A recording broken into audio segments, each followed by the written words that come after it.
राजकुमार बिना देर किए अपनी पत्नी पद्मावती को लेकर उस गुफा की ओर बढ़ गया।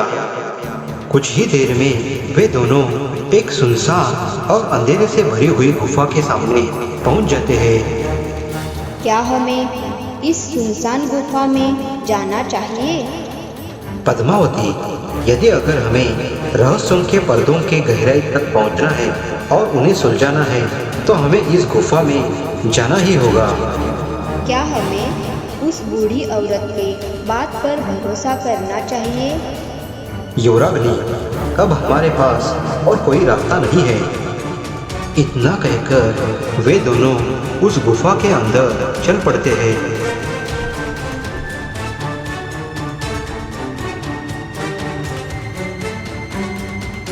कुछ देर गुफा में चलने के बाद वह दोनों उस जगह तक पहुंच जाते हैं जहां पर एक बाबा काले कपड़े पहने हुए बैठा था। लगता है तुम वही तांत्रिक हो जिसकी हमें तलाश थी। काफी समझदार हो राजकुमार। क्या तुम मुझे जानते हो? मेरे बच्चे, यह तांत्रिक सब जानता है। मेरी नजरों से कोई अपनी पहचान छुपा नहीं सकता। मैं तुम्हें अभी इसी समय युद्ध के लिए ललकारता हूँ। ठीक है राजकुमार, ठीक है, लेकिन उससे पहले मेरे एक सवाल का जवाब देना पड़ेगा। और मैं ये भी जानता हूँ कि तुम्हें उस गुफा में बंद सभी लोगों को और उस बुढ़िया को भी छुड़ाना है। यदि अगर तुमने मेरे पूछे सवाल का सही जवाब दिया तो मैं उन सभी लोगों को छोड़ दूंगा। ठीक है तांत्रिक, तो पूछो अपना सवाल।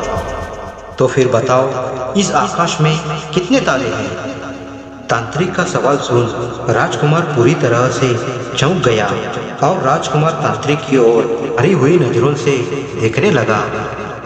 उसी समय तांत्रिक हंसता हुआ खड़ा हो गया। तुरंत ही उसने राजकुमार की पत्नी पद्मावती को गायब कर दिया। मेरी पत्नी कहाँ गई? बताओ तांत्रिक, मेरी पत्नी पद्मावती कहाँ पर चली गई?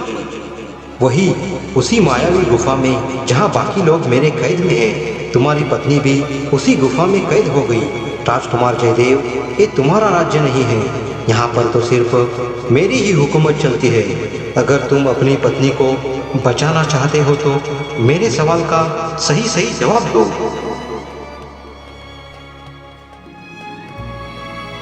तांत्रिक ने इतना कहा ही था, तभी राजकुमार जयदेव ने अपने आप को एक ऊंची पहाड़ी के ऊपर पाया जहां पर वो दुष्ट तांत्रिक मुस्कुराता हुआ उसे देख रहा था।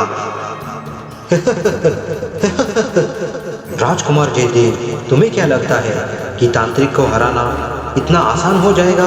क्या तुमने देखा नहीं कि कैसे मैंने तुम्हारी पत्नी को गायब कर दिया और कैसे पलक झपकते ही तुम्हें मैं यहाँ इस ऊंची पहाड़ी पर ले आया। पता है मैं तुम्हें यहाँ इसलिए लाया हूँ ताकि मैं तुम्हें यहाँ से धक्का देकर तुम्हारी जान ले सकूं। तभी राजकुमार उस तांत्रिक के ऊपर हंसता हुआ बोला, तुम बाकी लोगों को तो बहुत सवाल करते हो, तो क्या तुम मेरे एक सवाल का जवाब दे सकते हो?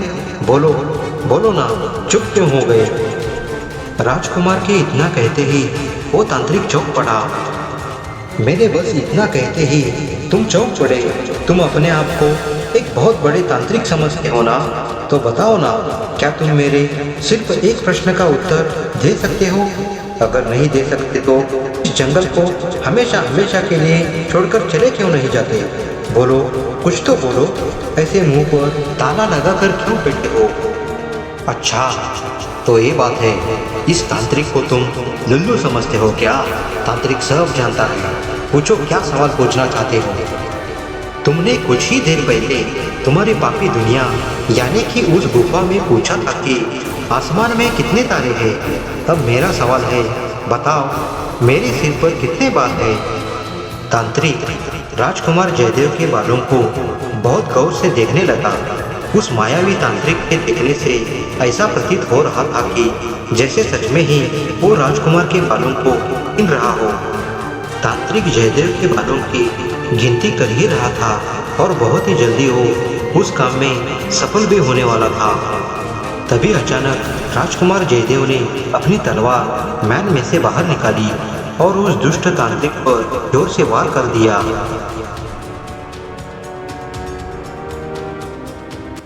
राजकुमार के वार करते ही उस दुष्ट तांत्रिक के शरीर ने एक कौवे का रूप धारण कर लिया। वह कौवा उड़ने की कोशिश करने लगा, परंतु तुरंत ही वह मृत होकर वहां पर ही गिर पड़ा। तभी राजकुमार ने देखा कि आसमान में सूरज निकल आया है और उस अंधेरे से भरे जंगल ने एक बहुत ही सुंदर जंगल का रूप ले लिया।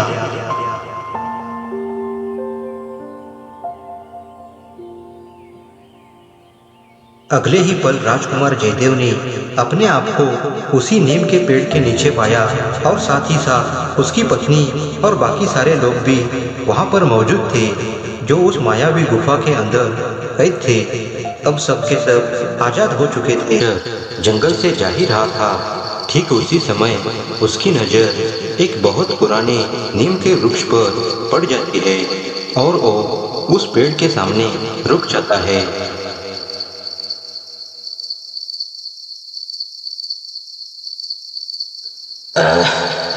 अरे, काफी समय चलते चलते मेरे तो पैर ही ठहर गए। क्यों ना इस घने नीम के पेड़ के नीचे थोड़ा आराम किया जाए।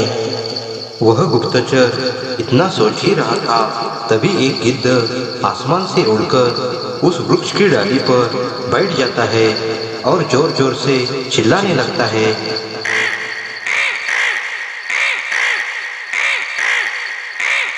अरे, ये क्या मुसीबत है।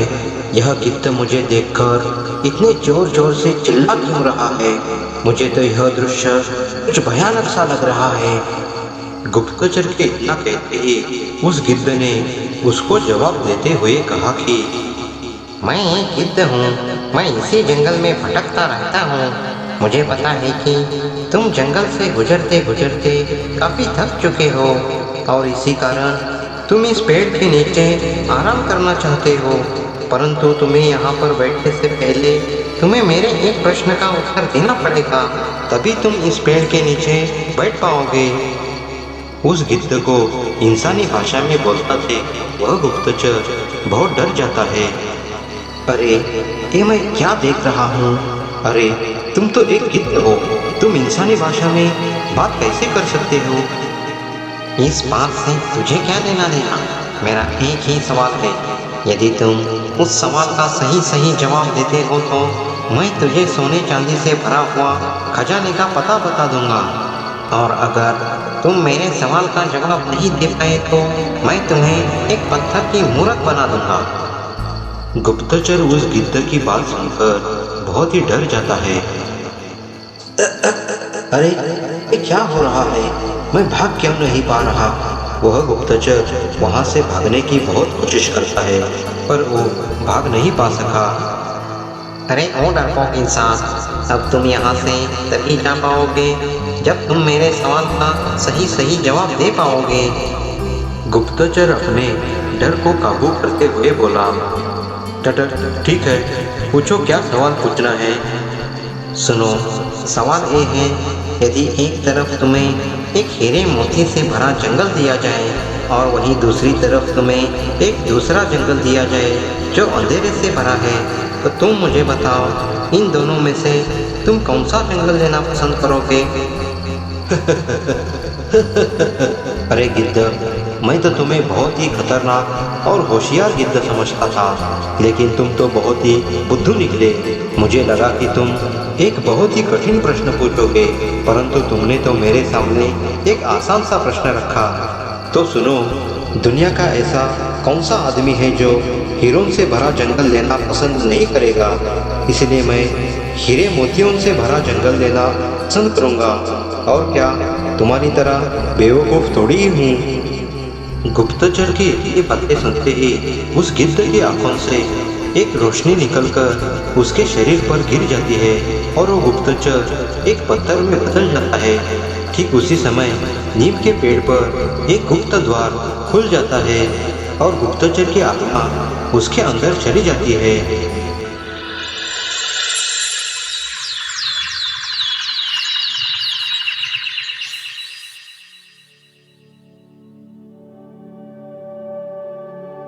क्या हुआ महाराज? आपके चेहरे पर चिंता की लकीरें क्यों दिख रही है? अब तुम्हें क्या बताऊं महारानी, कल पड़ोसी राज्य से मेरा एक खास गुप्तचर कोई जरूरी संदेशा लेकर मेरे पास आने वाला था और वो अभी तक मेरे पास नहीं पहुंचा। तभी राजा का मंत्री हाफता हुआ उसके पास आ जाता है। महाराज महाराज, जिस बात का डर था वही हुआ। इस प्रकार उलझन में मत डालो मंत्री जी, सही सही बताओ हुआ क्या है। महाराज, हमारे गुप्तचर गंगाधर को हमारे ही राज्य के कुछ लोगों ने उसी रास्ते से महल की तरफ आते देखा था जिस रास्ते में वही नीम का घना पेड़ पड़ता है। महाराज, मंत्री की ऐसी बातें सुनते ही राजा विक्रम सिंह के चेहरे पर चिंता की लकीरें और भी साफ साफ दिखने लगी।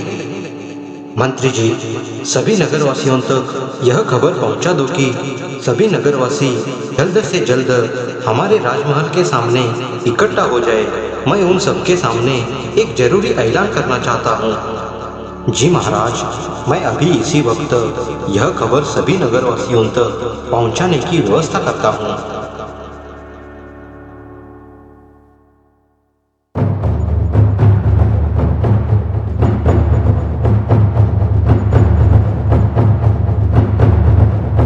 सुनो सुनो सुनो, सभी लोग कान खोल कर सुनो। अभी अभी राजा का यह फरमान आया है कि आप सभी लोग जल्द से जल्द राजमहल के सामने इकट्ठा हो। राजा आपको कुछ जरूरी संदेशा देना चाहते हैं।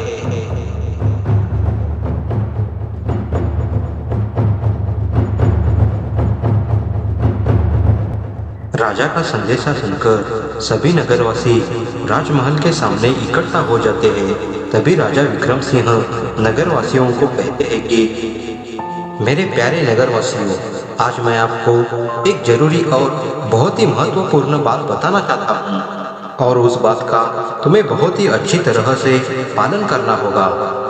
तो बात ऐसी है कि आप में से कोई भी नगरवासी उस रास्ते से कहीं भी आना जाना नहीं करोगे जिस रास्ते में वह नीम का प्राचीन पेड़ लगता है। अगर कोई भी अनजान व्यक्ति उस रास्ते से आता या जाता है तो तुम सबका कर्तव्य है कि तुम उसे वहाँ की असलियत बताए। ठीक है, समझ गए? जी जी महाराज, महाराज की जय हो, महाराज की जय हो।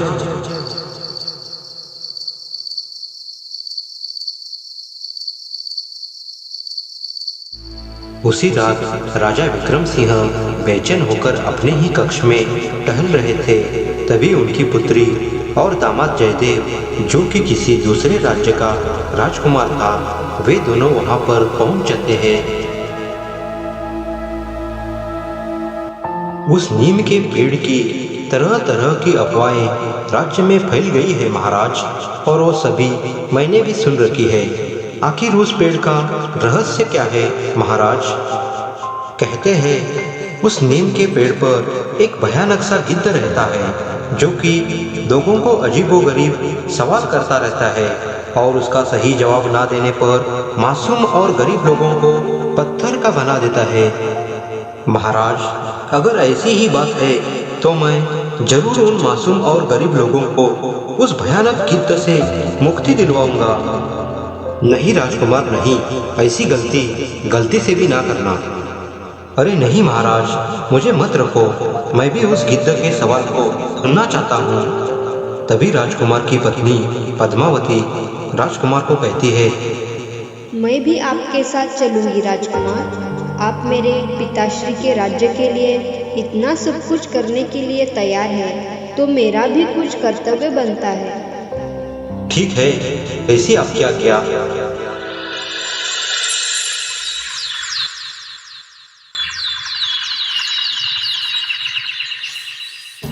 अगले ही दिन दोपहर के समय पर राजकुमार जयदेव अपनी पत्नी पद्मावती को लेकर जंगल की तरफ निकल पड़ते हैं जहाँ पर वो नीम का पेड़ था।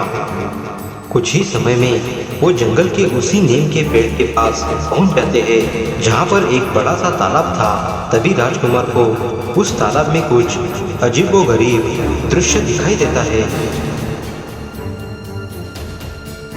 राजकुमार और पत्नी पद्मावती गौर से देखते हैं तो क्या उन्हें उस तालाब के ऊपर कुछ पत्थर की मूर्तियाँ तैरती हुई नजर आती है। वो सारी मूर्तियाँ हूबहू इंसान जैसी ही थी। मुझे लगता है कि वही निर्दोष मासूम इंसान हैं जिन्हें पत्थर का बना दिया है। राजकुमार अपनी पत्नी से इतना बोल ही रहा था, तभी राजकुमार के कानों पर उसी गिद्ध के चिल्लाने की आवाज़ें टकराई।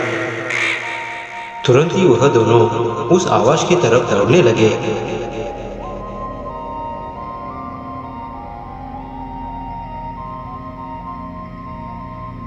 क्या बात, अब तक तो राजा विक्रम सिंह की प्रजा और कुछ मूर्ख लोग ही यहाँ आते थे, लेकिन आज तो महाराज के दामाद और उनकी प्रिय कन्या साक्षात यहाँ पर पधारे हैं। क्या बात है, क्या बात है।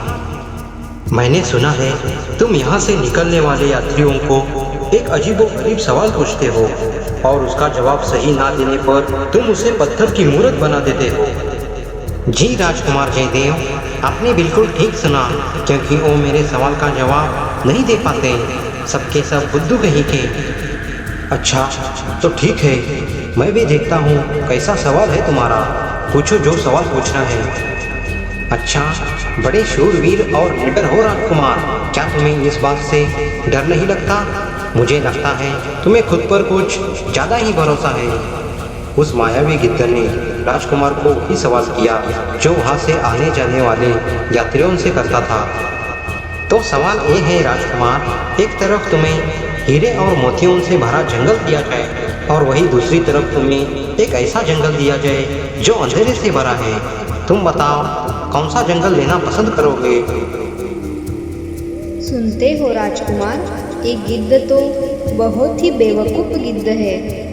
इसका जवाब तो आप पल के झपकते ही दे देंगे। जाहिर सी बात है, भला कोई भी इंसान अंधेरे से भरा जंगल क्यों लेगा?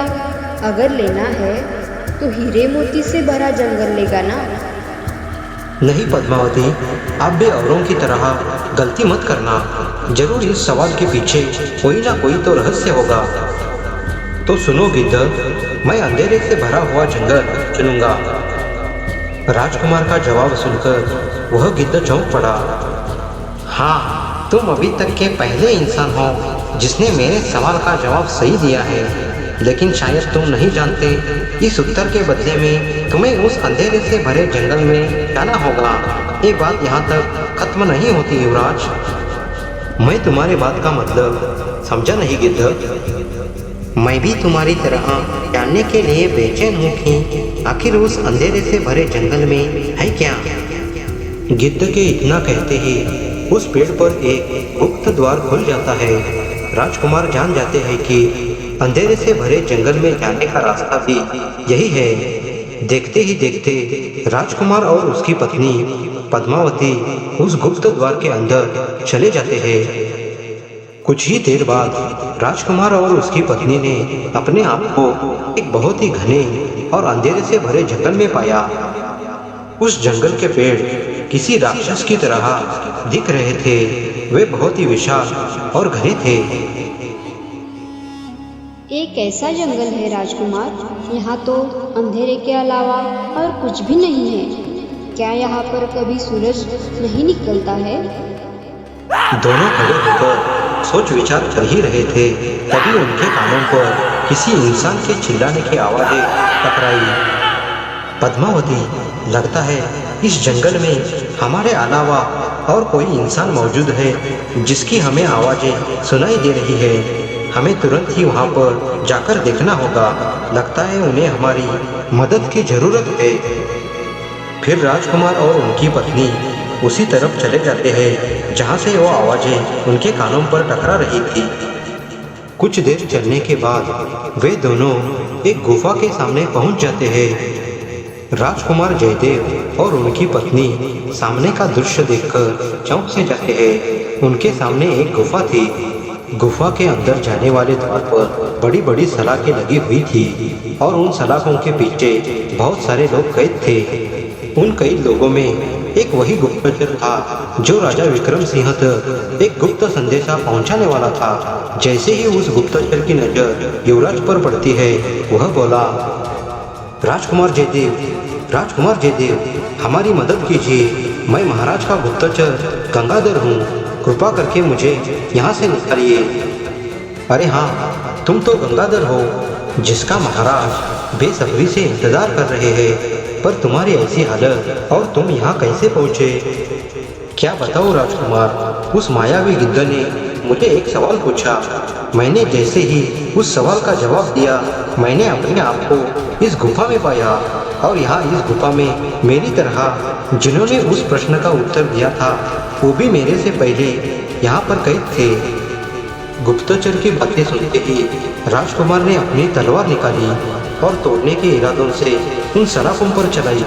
परंतु राजकुमार को एक बड़ा सा झटका लगा और वो पीछे की तरफ गिर पड़े। राजकुमार जयदेव, आप ठीक तो है? कहीं आपको चोट तो नहीं लगी? तभी अचानक वो गुफा वहाँ से गायब हो जाती है और साथ ही साथ वे लोग भी और उनकी आवाज़ें भी। ठीक उसी समय राजकुमार और उनकी पत्नी वहाँ से गायब हो जाती है। तुरंत ही उन दोनों ने अपने आप को एक सुंदर से झील के किनारे पाया। उसी तालाब के किनारे एक बूढ़ी औरत गुमसुम चुपचाप बैठी हुई थी। उन दोनों को देखकर वह बूढ़ी औरत उदासी भरे शब्दों में बोली, लगता है तुमने उन सलाखों को जरूर तोड़ने की कोशिश की होगी। परंतु माँ जी, आपको ये बात कैसे पता चली?